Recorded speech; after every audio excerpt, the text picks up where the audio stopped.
Nawala din ba yung star icon mo doon sa mga picture post mo or doon sa mga text post mo?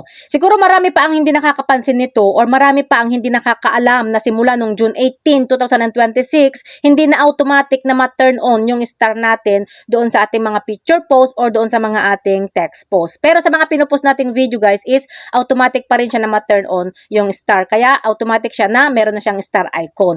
Kaya ang mangyayari dito guys na pagkatapos nating mag-post ng picture post or text post, kailangan na natin siyang i-turn on para magkaroon siya ng star icon. So, pwede nyong balikan guys yung mga pinost ninyo simula nung June 18. So, for example, itong picture post ko na ito, yan. Pindutin nyo lang itong tatlong tuldok, yan. And then, makikita nyo na itong turn on star for this post. Pindutin lang natin yan. At ayan na, okay na siya. Sabi niya dito is stars are turned on for this post. So, ganoon din ang gawin nyo guys sa mga text post ninyo. Pwede nyo ring balikan yung mga na-text nyo na-post nyo ng text post simula nung June 18. At ganoon ulit ang gawin ninyo. Tatlong tuldok.